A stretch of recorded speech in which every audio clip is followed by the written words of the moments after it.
La main de Richard trembla en mettant la vidéo sur pause pour la 10e fois à l'aube de cette nuit-là. Sur l'écran de l'ordinateur portable, la scène s'était figée sur une image impossible. Ses filles jumelles, Emma et Olivia, tournaient la tête vers la porte exactement au même instant. Le détail qui faisait s'emballer son cœur? La femme qui venait d'entrer dans le salon était complètement hors du champ de vision des fillettes. Elles n'auraient rien pu voir. Pourtant, elles avaient réagi à quelque chose. Richard passa la main sur son visage fatigué, sentant la barbe de plusieurs jours érafler sa paume. Il était 4 heures du matin, et il se trouvait là, caché dans son bureau, à revoir des heures d'images de vidéosurveillance comme un homme obsédé. Ou un homme désespéré. Peut-être les deux. Tout avait commencé 3 semaines plus tôt, lorsqu'il avait renvoyé la 13e nounou en moins d'1 an. La femme était partie en hurlant, qualifiant ses filles d'enfants à problème, disant que s'occuper de jumelles sourdes dépassait ses capacités. Richard entendait encore le bruit de la porte qui claquait, l'écho de ses paroles cruelles ricochant sur les murs vides du manoir. C'est alors que Sarah était apparue. Pas par l'intermédiaire d'une agence sophistiquée, ni sur recommandation d'autres familles riches de Chicago. Elle avait simplement sonné à la porte un mardi pluvieux, tenant une annonce froissée dont il ne se souvenait même pas l'avoir publiée en ligne. Elle portait un manteau bien trop fin pour le froid d'octobre, des baskets usées, et transportait un sac en toile abîmé. « Je viens pour le poste de femme de ménage », dit-elle d'une voix douce mais ferme. « J'ai vu que vous mentionniez avoir besoin de quelqu'un qui puisse aussi aider avec les enfants. » Richard hésita. Cette femme maigre, aux yeux fatigués et aux mains rêches de quelqu'un qui travaillait dur, ne semblait pas avoir les qualifications qu'il recherchait. Mais il y avait quelque chose dans son regard. Une détermination silencieuse qui le poussa à lui donner une chance. Les premiers jours, Sarah fit exactement ce pour quoi elle avait été engagée. Elle nettoya la maison impeccablement, resta discrète, s'occupa des filles avec une efficacité basique. Richard observait de loin tout en travaillant à domicile, consultant ses emails entre 2 réunions virtuelles. Rien d'inhabituel. Juste une employée de plus. Puis les choses commencèrent à devenir étranges. D'abord, il y eut les bruits. Richard descendait se chercher un café et entendait des frappements rythmiques provenant du salon. Lorsqu'il allait voir, il trouvait Sarah en train de taper des mains selon des séquences élaborées, tandis qu'Emma et Olivia l'observaient assise sur le tapis. Les filles n'avaient que 3 ans et les médecins avaient été catégoriques. Surdité neurosensorielle bilatérale profonde. Irréversible. Totale. « Qu'est-ce que vous faites ?» demanda-t-il un matin, incapable de dissimuler l'irritation dans sa voix. Sarah se leva rapidement, s'essuyant les mains sur son tablier. « Désolé, monsieur Ossorne. Je faisais juste, je jouais avec elles. »« Jouer ? Elles sont sourdes. Elles ne peuvent pas entendre vos claquements de mains. » Quelque chose passa sur le visage de Sarah. Ce n'était pas exactement de la défiance, mais ce n'était pas non plus de la soumission. « Je le sais, monsieur. J'ai juste pensé que ça pourrait être amusant quand même. » Richard n'avait rien à opposer à cela. Il laissa passer. Mais ensuite vinrent les instruments. Il trouva un tambour pour enfants dans le salon. Puis des hochets. De petites clochettes. Chaque fois qu'il rentrait du travail, il y avait un nouvel objet, et Sarah les rangeait rapidement en le voyant, comme si elle cachait quelque chose d'interdit. « D'où viennent ces choses ?» demanda-t-il en désignant une boîte de jouets musicaux. « Je les ai achetés avec mon salaire, » répondit Sarah à voix basse. « Je me suis dit que les filles pourraient aimer. Elles ne peuvent pas entendre la musique. »« Je le sais. » Cette réponse simple le laissa sans voix. Il y avait quelque chose de profondément perturbant dans cette insistance. Pourquoi une femme de ménage pauvre dépenserait-elle son propre argent en jouets inutiles pour des enfants qui n'étaient même pas les siens? Que voulait-elle vraiment? Les soupçons de Richard grandirent lorsqu'il remarqua la façon dont Sarah interagissait avec les jumelles. Elle s'abaissait à leur hauteur, faisait des expressions faciales exagérées, gesticulait de manière ample et théâtrale. Mais ce n'étaient pas des gestes de langue des signes. Richard connaissait les bases de la langue des signes qu'il apprenait pour communiquer avec ses filles. Ce que faisait Sarah était différent. Chaotique. Étrange. Et les filles adoraient.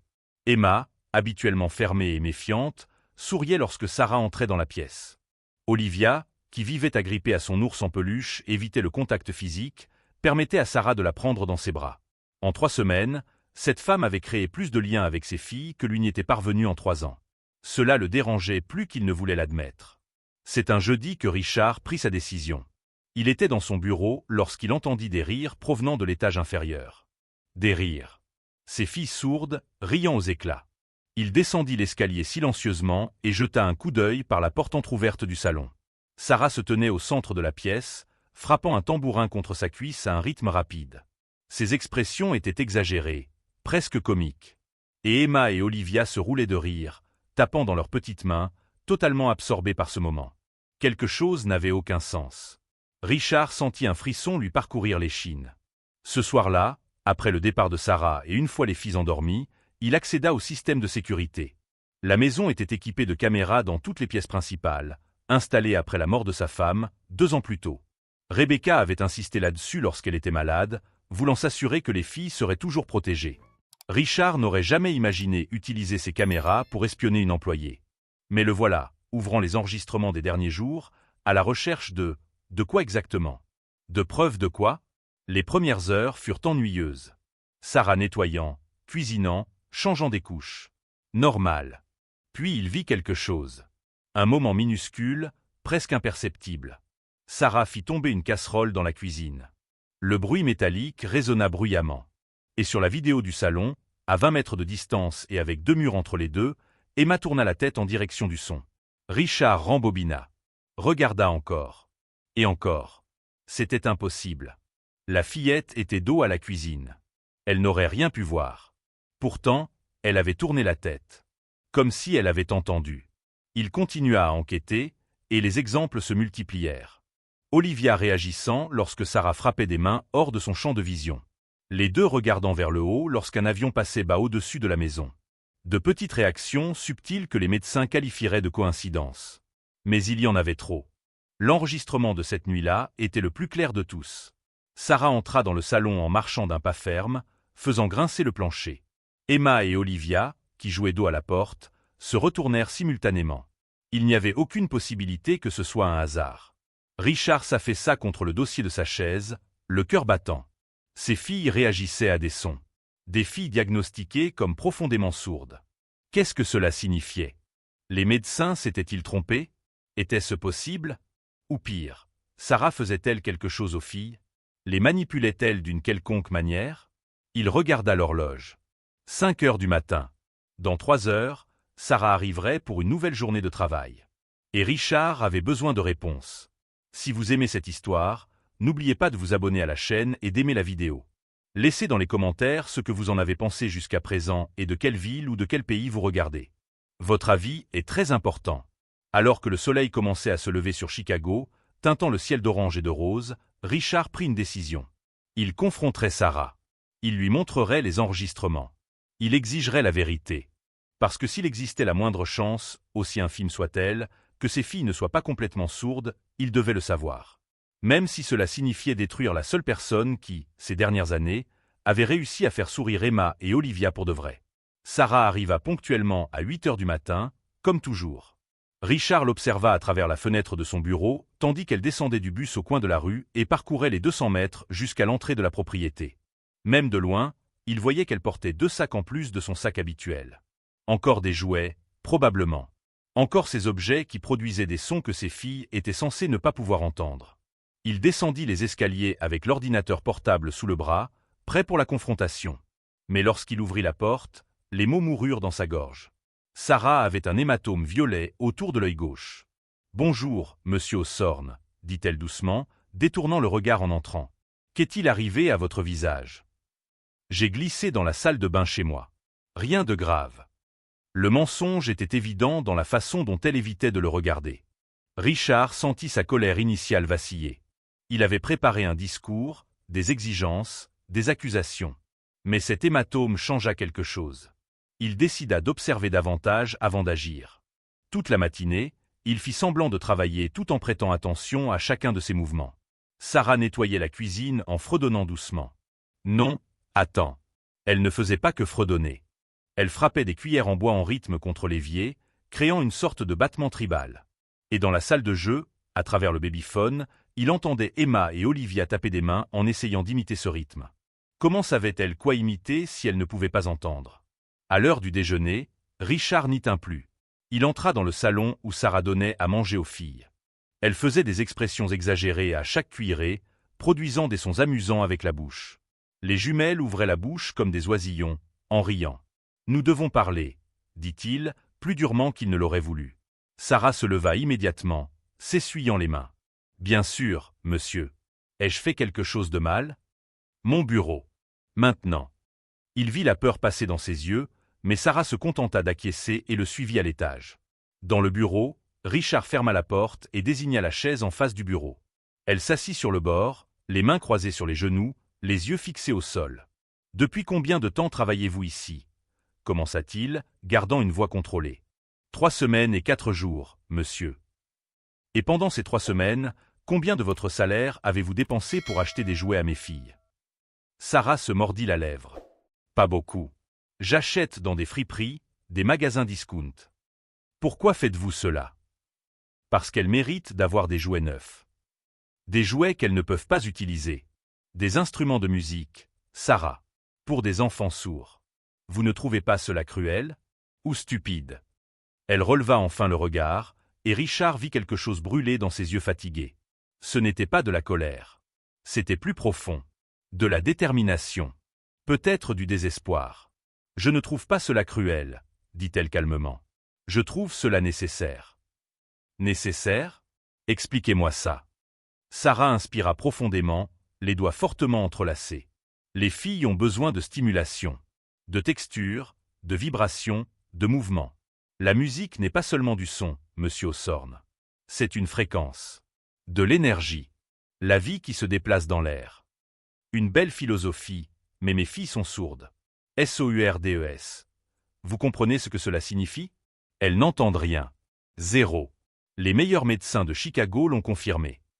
Je sais ce que dit le rapport. Alors pourquoi insistez-vous ? Que voulez-vous vraiment ? De l'argent ? Vous essayez de m'impressionner pour demander une augmentation ? Ou avez-vous un plan farfelu pour me poursuivre en disant que je peux les guérir si je dépense des fortunes en thérapie alternative ? L'accusation sortit plus cruelle que Richard ne l'aurait voulu, mais il était fatigué, confus, effrayé. Effrayé de perdre la raison. Effrayé d'avoir à nouveau des espoirs détruits. Sarah se leva lentement. Un instant, il pensa qu'elle allait partir, démissionner, sortir de leur vie. Mais elle se contenta de marcher jusqu'à la fenêtre, observant le jardin où Emma et Olivia jouaient parfois. « Ma mère était femme de ménage, » dit-elle, la voix basse mais ferme. Elle travaillait 16 heures par jour à nettoyer des bureaux dans le centre de Détroit. Mon père nous a quittés quand j'avais 2 ans. Il a dit qu'il ne voulait pas élever une fille défectueuse. Richard sentit sa poitrine se serrer. Sarah, je ne. Quand j'avais 3 ans, les médecins ont dit à ma mère que j'étais sourde. Profondément sourde. Irréversiblement sourde. Tous ces grands mots qui transforment les enfants en statistiques. Ma mère n'avait pas d'argent pour des écoles spécialisées ou des thérapies. Elle avait à peine de quoi manger. Alors elle a fait ce qu'elle pouvait. Elle me prenait dans ses bras et chantait, même en sachant que je n'entendais pas. Elle frappait des casseroles dans la cuisine en cuisinant. Elle dansait avec moi dans les bras au son de vieilles radios. Cela a dû être très difficile pour vous. Ça l'a été. Mais ça m'a aussi sauvé. Sarah se tourna vers lui, les larmes aux yeux. Parce que ma mère a refusé de me traiter comme si j'étais morte pour le monde. Elle m'a rempli de vie, même quand tout le monde disait que je vivais dans le silence. Richard ne savait pas quoi dire. Il sentait qu'il était sur le point de comprendre quelque chose d'important, mais il n'arrivait pas à relier les points. J'ai grandi, poursuivit Sarah. J'ai appris à lire sur les lèvres. J'ai appris la langue des signes toute seule, en regardant des vidéos dans des bibliothèques publiques. J'ai trouvé du travail à 15 ans, en aidant ma mère à nettoyer des bureaux. Et j'ai découvert quelque chose d'étrange. Parfois, je savais que quelqu'un entrait dans une pièce avant de le voir. Je sentais quand de la musique était en train de jouer, même sans l'entendre. C'étaient des sensations vagues, comme si mon corps captait des choses que mes oreilles ne pouvaient pas. Vous êtes en train de dire que vous n'êtes pas complètement sourde. Je dis que les médecins ne savent pas tout. Qu'il existe des choses que les examens ne captent pas. Des choses subtiles que seules celles et ceux qui vivent à l'intérieur du silence peuvent percevoir. Richard s'assit lourdement sur la chaise. Pourquoi me racontez-vous cela ? Parce que je reconnais les signes. Emma et Olivia font les mêmes choses que moi quand j'étais enfant. De petits mouvements. Des réactions minimes.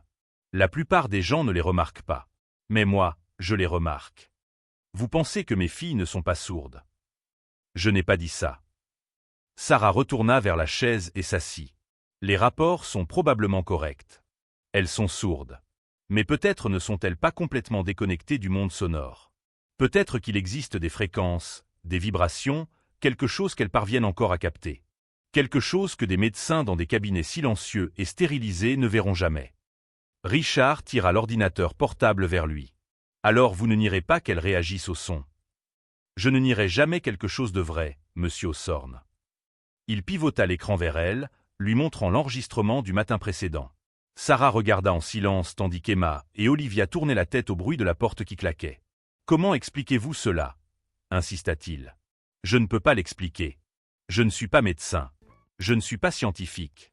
Je suis juste une femme de ménage pauvre qui comprend ce que c'est que de vivre entre deux mondes. » Quels deux mondes? Le monde du son et le monde du silence. La plupart des gens vivent entièrement dans le premier.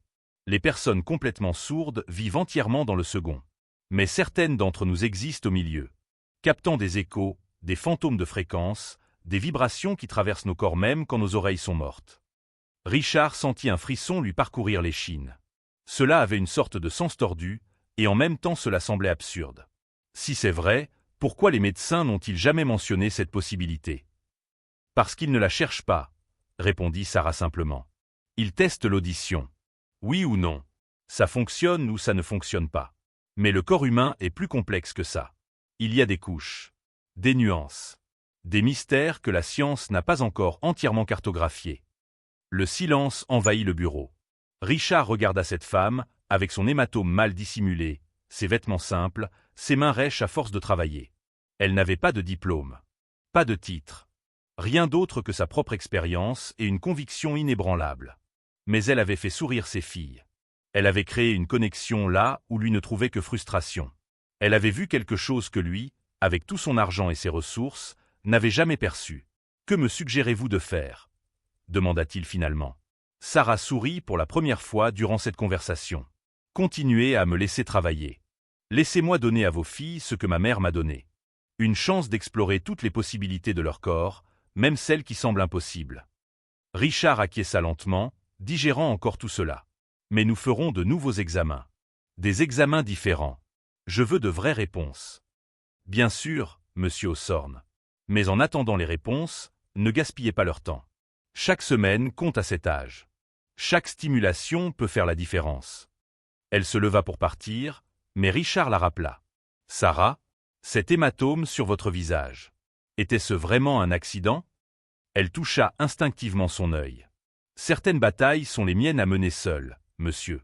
Tout comme cette bataille pour vos filles est la vôtre. Mais nous savons tous les deux ce que c'est que de se battre pour quelque chose que l'on aime, n'est-ce pas ?»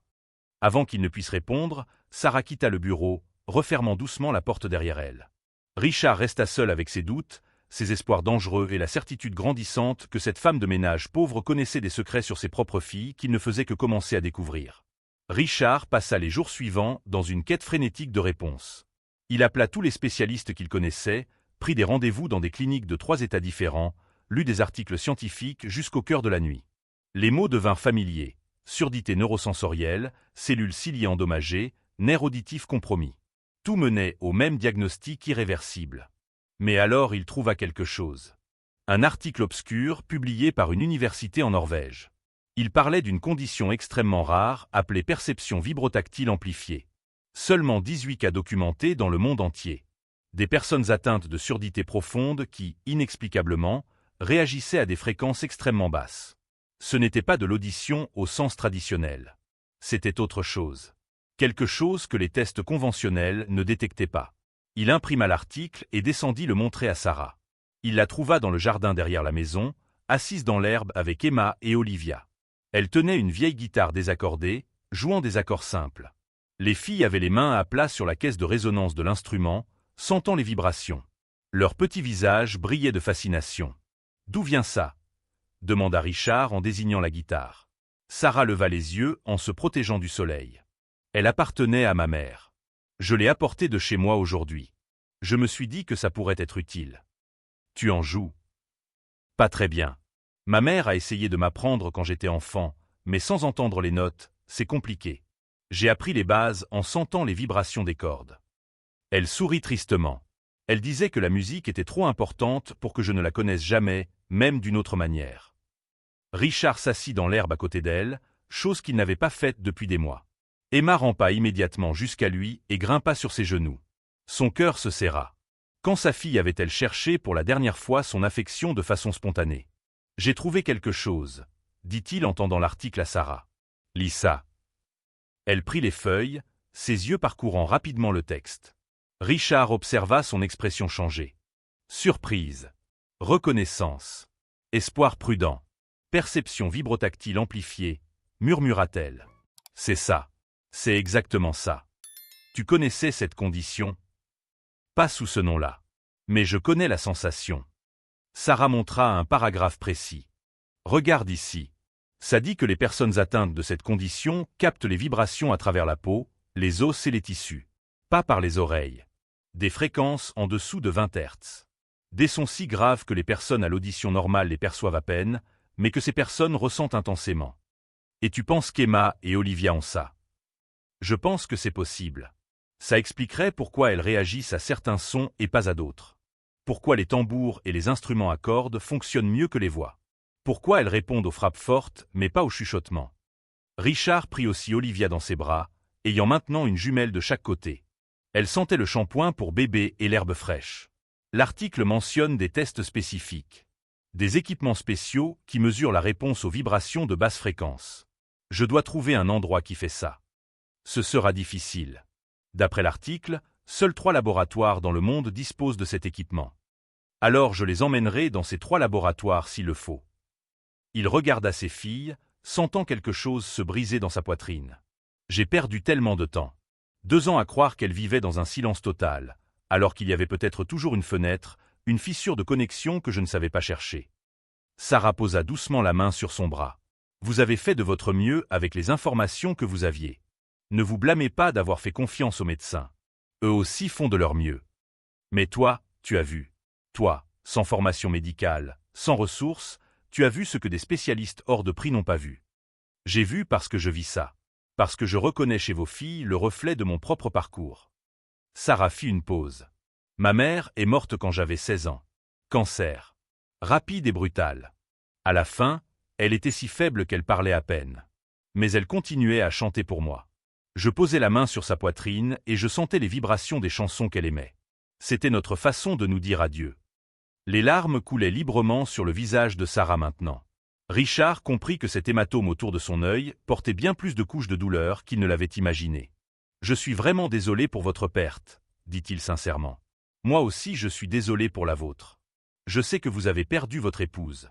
Les filles parlent parfois de maman, dans leurs gestes. » Richard n'avait parlé de Rebecca à personne depuis des mois. Les gens de son entourage évitaient le sujet, mal à l'aise face au deuil. Mais là, assis dans l'herbe avec une femme de ménage qu'il connaissait à peine, il sentit les mots jaillir.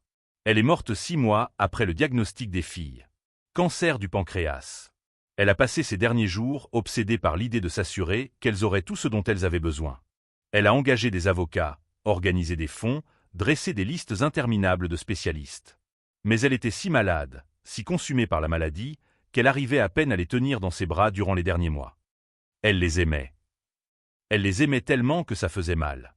Et quand elle est partie, je ne savais pas comment combler ce vide. Alors je me suis concentré sur ce que je pouvais contrôler. L'argent, les médecins, les ressources, les traitements. Comme si l'amour pouvait être remplacé par l'efficacité.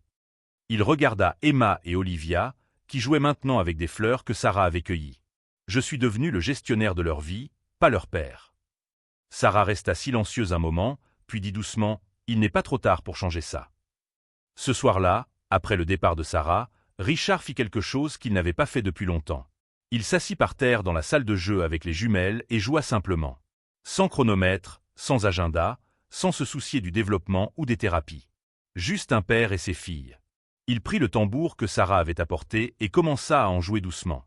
Emma et Olivia posèrent leurs petites mains sur la surface, sentant les vibrations. Richard joua des rythmes différents. Rapide, lent, fort, doux. Et il observa les filles réagir à chaque changement, leurs petits visages s'illuminant de découverte. Pour la première fois en 2 ans, Richard pleura devant ses filles. Pas des larmes de frustration ou de désespoir, mais quelque chose de plus profond. Le regret du temps perdu. La gratitude pour la seconde chance. La peur que, même maintenant, il soit peut-être trop tard. Emma rampa jusqu'à lui et essuya ses larmes avec sa petite main potelée. Olivia serra sa jambe dans ses bras. Elle ne comprenait pas pourquoi papa pleurait, mais elle répondait avec l'instinct pur des enfants. Un amour inconditionnel. Les jours suivants, Richard transforma complètement son approche. Il annula des réunions pour rester avec les filles. Il apprit les méthodes de Sarah, intégrant vibrations et mouvements dans chaque interaction. Il acheta davantage d'instruments, découvrit qu'Emma répondait mieux aux fréquences moyennes, tandis qu'Olivia préférait les graves profonds. Et il commença à tout documenter. Cette fois-ci non par méfiance, mais avec une curiosité scientifique mêlée d'émerveillement paternel. Chaque réaction, chaque progrès, chaque moment de connexion. Il créa des tableaux détaillés pour les montrer aux médecins. Il voulait des preuves irréfutables. Sarah observait cette transformation avec une satisfaction silencieuse. Elle augmenta l'intensité des stimulations, introduisit de nouveaux sons, de nouveaux rythmes. Et les jumelles s'épanouissaient. Elles commencèrent à vocaliser davantage, à communiquer entre elles avec des gestes qu'elles inventaient, à explorer le monde avec une confiance grandissante. Mais quelque chose troublait Richard. L'hématome de Sarah mit des semaines à disparaître, et lorsqu'il finit par s'estomper, elle apparut avec des marques au poignet. Des marques qui ressemblaient à des doigts serrant trop fort. « Sarah, je dois te demander à nouveau. Quelqu'un te fait du mal ?»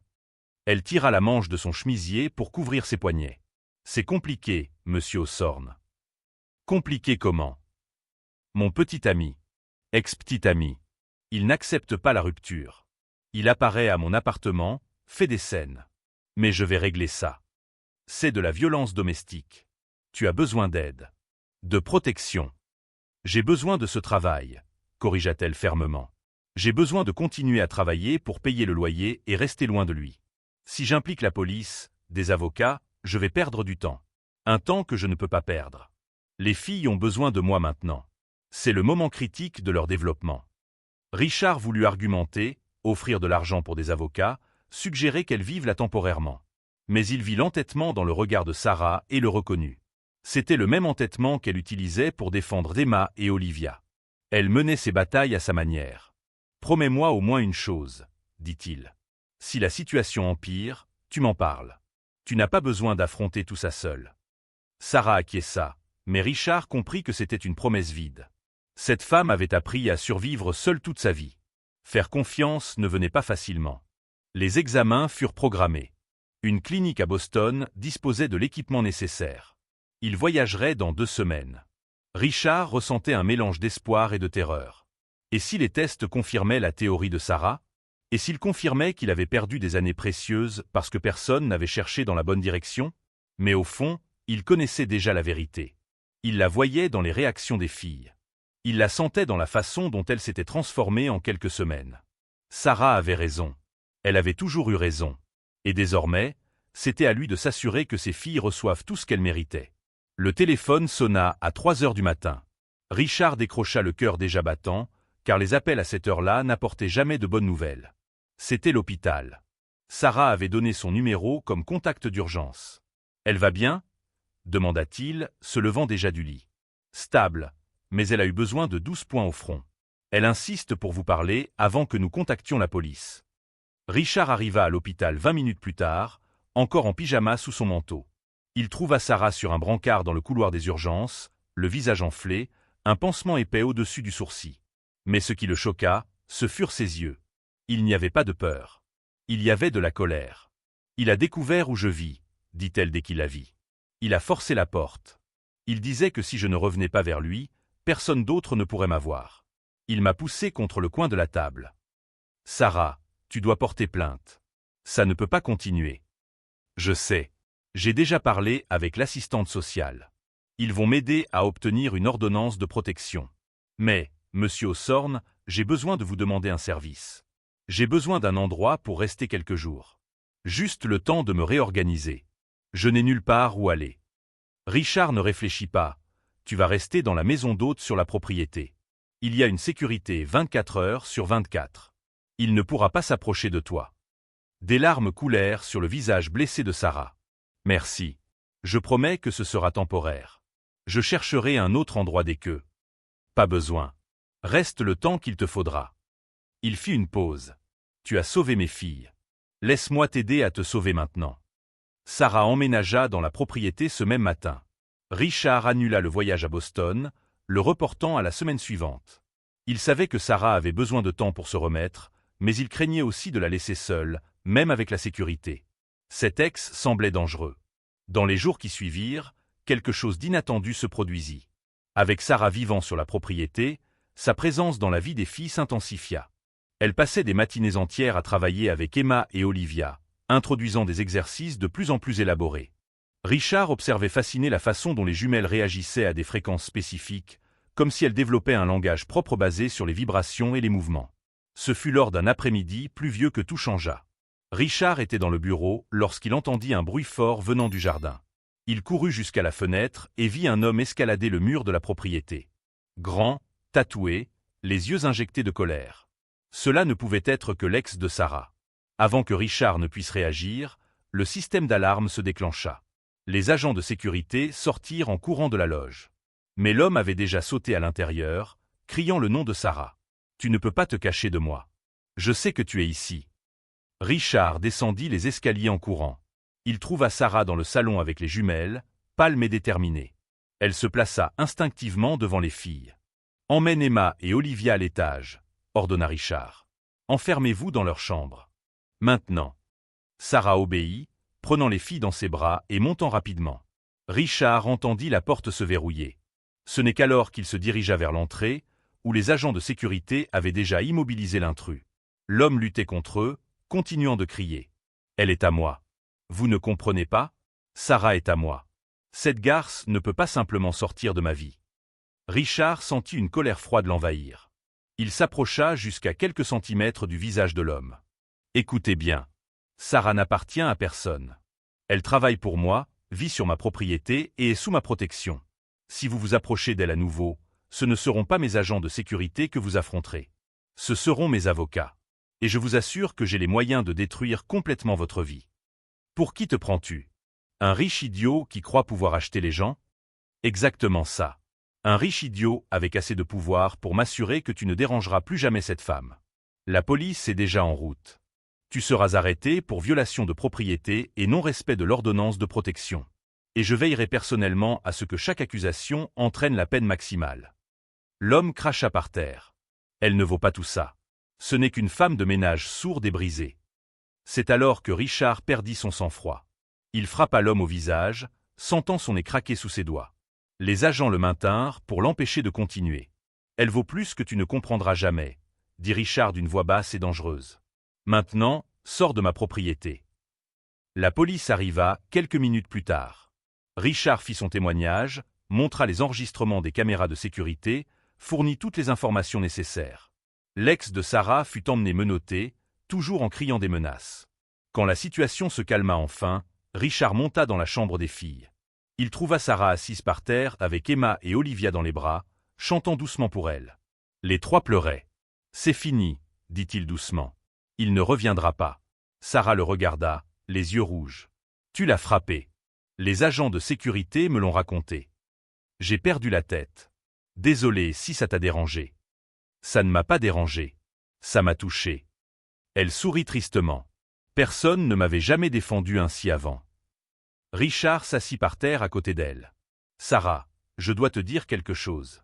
Ces derniers mois ont complètement changé ma vie. Tu es entrée dans cette maison comme femme de ménage, mais tu es devenue bien plus. Tu es devenue la personne qui a rendu mes filles à moi. La personne qui m'a appris à vraiment les voir. Tu y serais arrivée seule éventuellement. Non. J'aurais continué à chercher des solutions scientifiques, des traitements coûteux, des spécialistes renommés. Mais j'aurais perdu l'essentiel. J'aurais perdu la connexion humaine. L'amour. La présence. Tu m'as appris qu'être père ne consiste pas à résoudre des problèmes, mais à être présent dans les imperfections. » Emma et Olivia commencèrent à gesticuler, voulant jouer. Sarah les posa par terre et elles coururent immédiatement vers le coffre à jouets.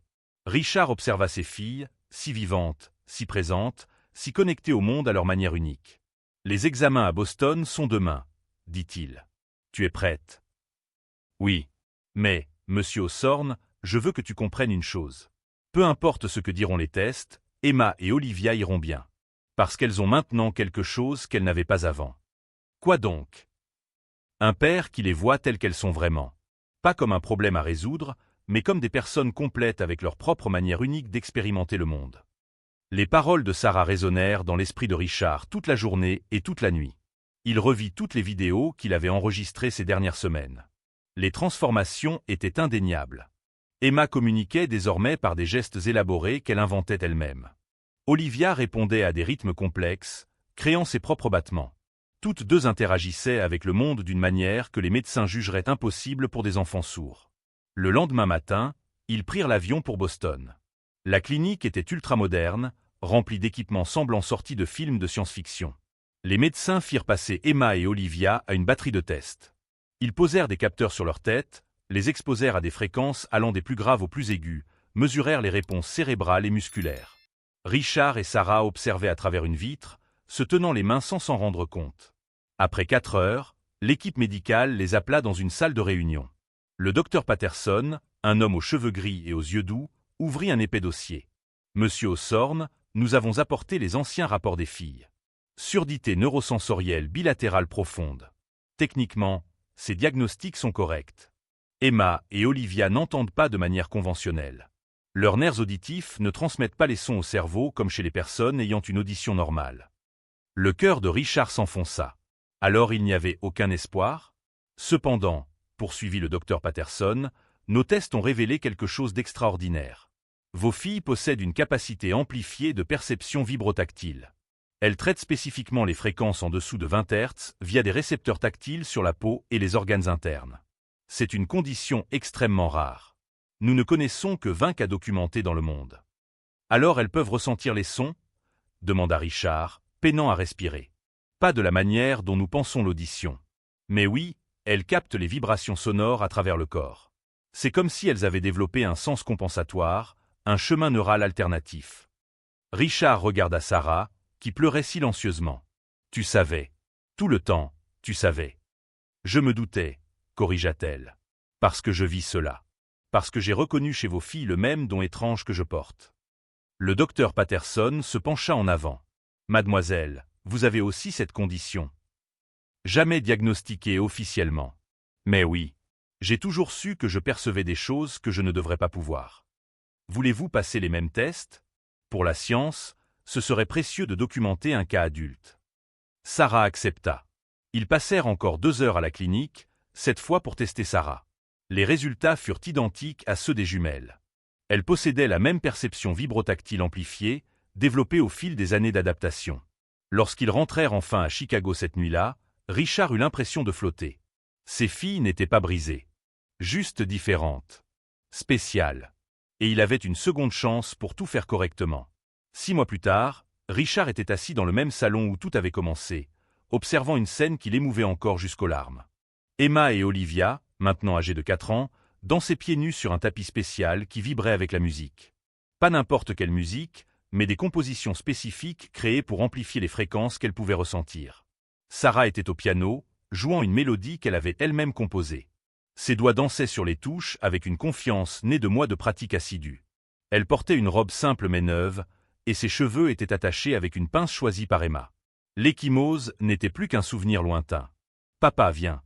signala Emma avec ses mains, utilisant le langage des signes que tout le monde dans la maison maîtrisait désormais parfaitement. Elle tira Richard par la main, le traînant sur le tapis. Richard retira ses chaussures et se laissa guider. Dès qu'il posa le pied sur la surface vibrante, il sentit la musique traverser son corps. C'était une sensation étrange et merveilleuse. Ce n'était pas l'ouïe, mais c'était une communication. C'était une connexion. C'était la vie qui pulsait à travers des ondes invisibles. Olivia grimpa sur son dos, riant aux éclats. Elle vocalisait davantage maintenant, des sons qui ne formaient pas de mots conventionnels mais portaient émotion et signification. Richard la fit tourner dans les airs, et elle cria de joie. Quand la musique s'arrêta, tous tombèrent sur le canapé dans un enchevêtrement de bras et de jambes. Emma et Olivia se blottirent entre Richard et Sarah, satisfaites et fatiguées. « Tu te souviens quand tu me surveillais via les caméras ?» demanda Sarah en souriant, en pensant que j'étais étrange ou dangereuse. Richard rit, mais un poids pesait sur le souvenir. « Je m'en souviens, et j'ai honte de ça tous les jours. Tu ne devrais pas. Tu protégeais tes filles. N'importe quel père aurait fait pareil. Mais je protégeais de la mauvaise personne. J'aurais dû me protéger moi-même, et les protéger de mon propre peur et ignorance. » Sarah se tourna pour le regarder. « Richard, tu ne peux pas porter cette culpabilité éternellement. Tu as fait de ton mieux avec les informations que tu avais. Nous faisons tous de même. » Depuis le voyage à Boston, beaucoup de choses avaient changé. Richard avait transformé une partie de la maison en centre de recherche et développement pour enfants avec perception vibrotactile. Il avait engagé des spécialistes, acheté du matériel, créé une fondation. Ce qui avait commencé comme un parcours personnel était devenu une mission de vie. Mais le plus grand changement était dans son cœur. Il avait appris à ralentir, à être présent, à valoriser des moments simples comme celui-ci, où il n'y avait aucun agenda ni objectif autre que d'être ensemble. Sarah était bien plus qu'une simple femme de ménage. Elle était désormais directrice de programme de la Fondation, conférencière, défenseur des enfants avec besoins spéciaux. Son histoire inspirait des parents à travers le pays. La pauvre femme que personne n'écoutait était devenue une voix que personne ne pouvait ignorer. « J'ai reçu un appel hier, » dit Richard, de l'université de Stanford. Ils veulent étudier Emma et Olivia, documenter leur développement. Ils disent qu'elles peuvent aider à changer notre compréhension du traitement sensoriel. Et qu'as-tu répondu? Que je vais y réfléchir. Que je dois m'assurer que toute étude priorise leur bien-être avant la science. Que mes filles ne sont pas des cobayes. Il caressa les cheveux d'Emma. J'ai appris que tout ne doit pas être expliqué ou documenté. Parfois, il suffit de vivre l'expérience. Sarah sourit. Tu as beaucoup changé. J'ai eu une bonne professeure. Emma commença à signer quelque chose de complexe, ses doigts bougeant rapidement. Richard prit quelques secondes pour comprendre. Elle demandait si Sarah allait partir maintenant que le « mauvais homme » était en prison. Sarah prit les mains de la fillette. « Je ne vais nulle part. C'est ma maison maintenant aussi. Vous êtes ma famille. » Le mot « famille » résonna dans la pièce. Richard réalisa que c'était exactement ce qu'ils étaient devenus. Non par le sang ou des documents légaux, mais par choix. Par expérience partagée. Par un amour né dans un terrain improbable. Olivia commença à taper sur le bras du canapé, créant un rythme. Emma se joignit à elle, applaudissant. Sarah prit un petit tambour, ajoutant sa propre cadence. Richard prit une paire de maracas, complétant la mélodie chaotique mais parfaite. Ils firent de la musique ensemble. Une musique qui ne suivait pas les règles conventionnelles, qui ne pouvait pas être écrite sur une partition traditionnelle, mais qui parlait directement au cœur. Une musique à ressentir plutôt qu'à entendre. Quand ils s'arrêtèrent, haletants et riant, Richard remarqua que la caméra de sécurité dans le coin de la pièce enregistrait encore tout. Ces mêmes caméras qu'il avait un jour utilisées pour espionner, Sarah captait maintenant des souvenirs précieux. Des moments de bonheur, purs qu'il pourrait revoir à volonté. « Tu sais ce qui est drôle ?» dit-il. « Tu es entré dans ma vie comme suspecte. Quelqu'un que je surveillais, analysais, méfiais. Maintenant, tu es la personne en qui j'ai le plus confiance au monde. Et toi, tu es entré dans ma vie comme un patron distant.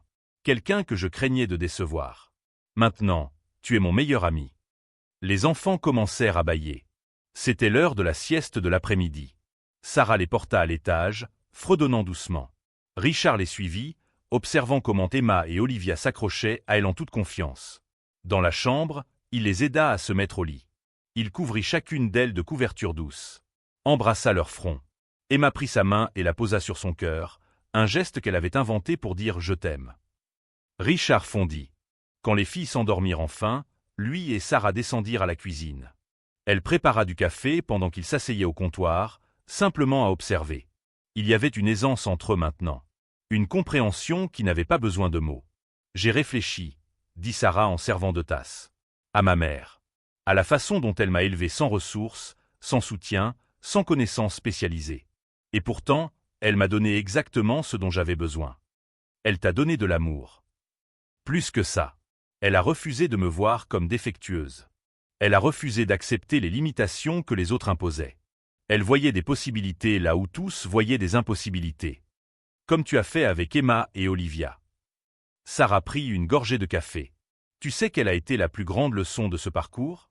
Que les spécialistes et les diagnostics sont importants, mais ne peuvent jamais remplacer le savoir qui vient de vivre réellement une expérience. Les médecins étudient la surdité.